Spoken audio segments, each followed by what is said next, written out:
What is going on, y'all? It is your girl at Biola iyaKIN back with a new YouTube video.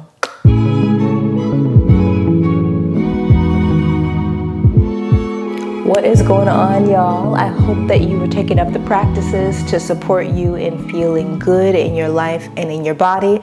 We're going to go ahead and get right into today's video because we are continuing with our non-performative yoga education series where we're exploring and breaking down each of the limbs within the 8 limbs of yoga. If you have not watched the other 3 episodes, including an introduction to the 8 limbs, episode 2 where we're going over the yamas and the niyamas, which are the second and first limb, and then our last video, episode 3, where we went over asana, make sure you watch those just so you're caught up on each of these limbs. Today, we're going to be going into the 4th limb, which is pranayama. I'm going to be discussing 1, the definition of pranayama, 2, the benefits of pranayama, and 3, how we can begin to incorporate this practice and this particular limb into our life, and possibly what we can see change in our lives as we do so.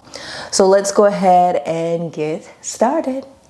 Before we do, if you're new here and you're a yogi or you're a yoga instructor, potentially looking to expand your knowledge of the practice of yoga through a non-performative lens, you are definitely in the right place. If this video feels good for you at the end, go ahead and give me a like or a thumbs up just to help your girl out with that YouTube algorithm. We're going to go ahead and start with the definition of pranayama. Pranayama is the 4th limb within the 8 limbs of yoga, and prana means life force. It's housed in the breath, and it's also housed in the consciousness. When you have the consciousness and when you have breath, you have life. And ultimately, that is what distinguishes us as living souls having a human experience. Once you take away our consciousness and you take away our breath, we just only have the physical body and we are devoid of life. So consciousness and breath, when combined, create life. And that expression is prana, or life force energy flowing within the body. Now, pranayama is breathing practices. And the reason why we're doing pranayama practices is to move the prana, or the life force energy, in the body. When we move the breath, we can move the mind. When we can move the mind, we have the ability to move the breath. So with pranayama, we want to begin to basically move the life force energy in the body to rid ourselves of habits and cyclical patterns of suffering that cause the life force energy to get trapped in the chokeholds of the body, also known as the chakras. You still with me? Okay. So the body is split up into planes. The left side of the body is known as Ida. IDA. You also might equate this to the lunar side of the body. And the way that this is described in traditional yogic philosophy and also in Buddhism is this side of the body is where we have a lot of our attachments, things that we are attached to. The right side of the body is described as Pingala, and that is also seen as the solar side of the body. On this side of the body, in traditional yogic philosophy, the right side is our aversions. So when we have an attachment and we don't get the result we want, we have an aversion, which is also a response of anger. This response pattern basically moves prana within the subtle body from left to right.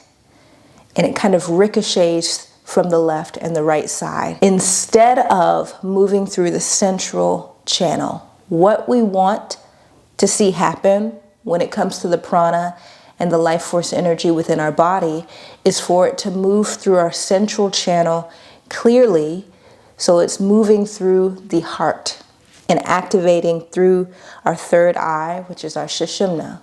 When things are moving clearly through the heart chakra, and through our central channel, we are not finding ourselves having experiences that are causing us to respond to attachments and aversions, which once again is what we're constantly doing when we're living this human experience. We have attachments, we don't get the response we want, we have an aversion. That causes all the prana to get stuck through the chakras. We want that prana and life force to move through the central channel unobstructed. We want to move through the heart chakra because that's the most aligned place that we can move in. We don't want to be creating and living a life where we're constantly rooted in attachment, because that's going to cause its own level of suffering, or living a life where we're constantly finding ourselves moving in response to aversions or anger, because that's going to cause its own lines of suffering. We want the prana and the life force to move fluidly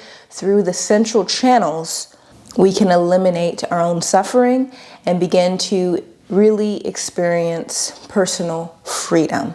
Now, the third thing is, how do we practice pranayama? For the sake of approachability and adaptability, the number one breath practice I would recommend is just a mindfulness breath meditation, where you are allowing yourself for 5 to 15 minutes every day to focus just on your breath, setting a timer as you do so, and you're just focusing on your breath. You are drawing your awareness almost underneath your thoughts. So instead of having your internal eye gaze being very lifted, bring your awareness almost down to your nose and feel into your breath. Watch the inhalation and the exhalation, counting for a full count of 10.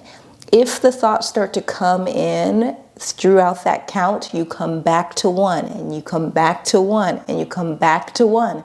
When I first started practicing this, I was struggling to make it beyond count 5, because what you'll notice is the thoughts are very pervasive, and there's a lot of self-importance in our thoughts. We feel like we need to constantly be moving with them because of this illusion of self-importance. What you'll start to notice as you move with your breath, or identify more with your breathing as opposed to your thoughts, is that importance kind of fades away. It's not only paying attention to the exhalation, but you really, really want to pay attention to the inhalation. I find the inhalation is actually more important than the exhalation. There's so much more presence that you find in your identity with the breath when you focus on the inhale, and then the settling happens on the exhalation. After you come out of your practice and you start experiencing real life, you might have a situation where you would normally respond based on an attachment or an aversion. And you might notice that you're able to catch that. That catching is the movement of prana. You've moved the life force energy from responding on the left side and crossing over to create an aversion on the right side and possibly getting choked. You're catching it and drawing it to the center, so that you now have an ability to make a different response. That's the movement of prana. You are moving the prana through the central channel, and you are eliminating patterns of suffering by making that change through your subtle body. So pranayama is an incredibly rich practice. If I can move my breath, I can change my mind. I hope this video resonated for you and this limb really spoke to you. If you are wanting to learn different pranayama practices to continue your studies, I'm still accepting applications for my 200-hour yoga teacher training, Non-performative Yoga Teacher Training, which begins on March 2nd. I will only be accepting applications for 1 more week. So if you want in on Cohort 4, I invite you to click that link in my description box and to apply. Don't forget to follow your girl on the gram at iya.well. and my personal Instagram, Yoga by Biola. I will see y'all very soon with episode 5. I hope that you're enjoying this series. Continue to be well.